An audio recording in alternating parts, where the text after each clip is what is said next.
On the night of May the 17th, a series of explosions took place in Lviv region. There were two waves of rocket launches. Lviv Mayor Andriy Sadovy said that in Yavoriv district near the Polish border, the Russian army fired on the infrastructure of Lviv railway regional branch. The wreckage of the rockets damaged the railway infrastructure.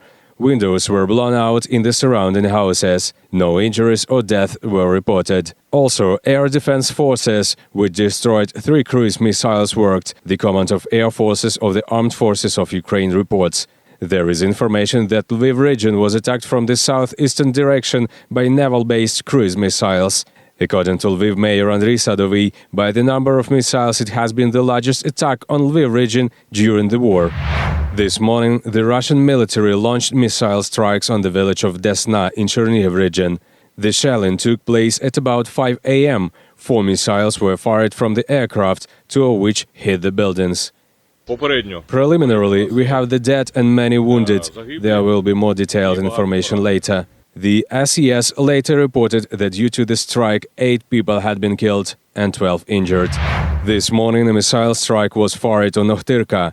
5 Russian missiles hit civilian targets, as reported by the head of the regional military administration. Warehouses caught fire. The shock wave damaged the front door of one of the houses, where people got trapped inside. Private houses and a kindergarten were damaged, and windows in one of the temples were blown out.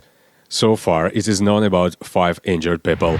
This day, the Russian army attempted to break through the state border in the Shostka district.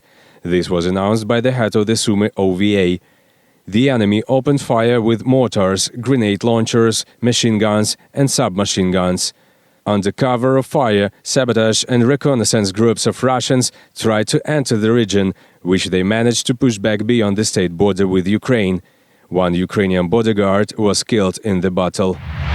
One of the territorial defense battalions pushed back the Russian military and reached the state border with Russia in Kharkiv region for the past day. This was announced by the Ministry of Defense of Ukraine on Facebook. Thanks to successful counterattacks, the Ukrainian military entered a boundary line and restored the border sign on the border with Russia. Mr. President, the Supreme Commander-in-Chief of the Armed Forces of Ukraine, the 227th Battalion of the 127th Territorial Defense Brigade of Ukraine has reached the border with Russia, the occupying country. We have arrived, Mr. President. We are here.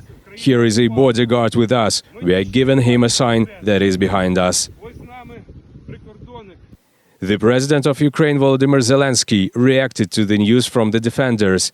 The corresponding video was published by the head of the state on his social networks. I am very grateful to you from all Ukrainians, from everyone, from myself, from my family. My gratitude is without borders. Thank you, your parents and all soldiers like you. Well done. Everything will be Ukraine. Glory to Ukraine. This day in Kharkiv region, a Russian shell hit an ammonium nitrate warehouse. The fire was also seen in the neighboring Donetsk region, said the head of Donetsk Regional Military Administration, Pavlo Kyrylenko. He said that the explosion did not pose a threat to the population. Later, his words were confirmed by the head of Kharkiv Regional Military Administration, Oleg Syniehubov. Experts have found that the concentration of chemicals in the area of the explosion is within normal limits. You should not worry, because there are no settlements in that place.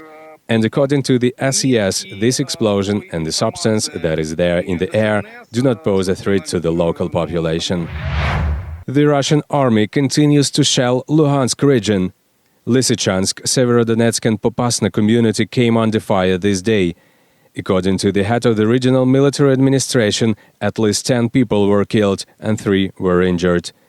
Houses were damaged, almost all buildings of Severodonetsk hospital were shelled again. Rescuers also put out the fire in the building of the local research and production association. In Lysychansk, residential buildings caught fire as a result of the shelling. During the day, a construction material store and 24 residential buildings were destroyed in the region. The current day in Bucha district of Kyiv region, police found and examined the bodies of 3 civilians. Burials were found on both sides of the road near Makariv, where the positions of the Russian army had been located. This was reported by the National Police of Kyiv region. We see the bodies of 3 people buried on the roadside. We know for sure that 2 of them were shot in the head. The 3rd person was shot in the stomach. We found the documents of one of the persons. He was a Czech citizen. There are relevant data. We will look for established relatives through embassies. The personalities of the other 2 people have not been identified yet, but we will work on that. We see that they are in civilian clothes. Russian troops, after a temporary burial, even installed a tripwire with an F1 grenade. That is, they try to act cunningly and inflict as much damage as possible on the civilian population. It is also reported that the body of another victim was found near the village of Kharkiv. According to the National Police, a retired former law enforcement officer was kidnapped from his own yard. At the time when the territory was captured by Russian troops, the man went out for firewood and did not return. According to the National Police, the man was undressed before the shooting, as evidenced by the absence of clothes on him. This day, part of the Ukrainian military was evacuated from the territory of the Azovstal in Mariupol. They had spent the last weeks of the blockade of Mariupol underground in the bomb shelters of the plant. Today, around midnight, the Ukrainian Minister of Defense confirmed the evacuation. Deputy Minister Hanna Maler said that the military intelligence, the armed forces, the National Guard and the Border Guard Service had conducted an operation to rescue the defenders of Mariupol blocked on the territory of the Azovstal plant. 53 seriously injured people were evacuated to a medical institution in Novoazovsk for medical treatment. Another 211 people were taken to Olenivka through the humanitarian corridor. An exchange procedure will be carried out to return them home.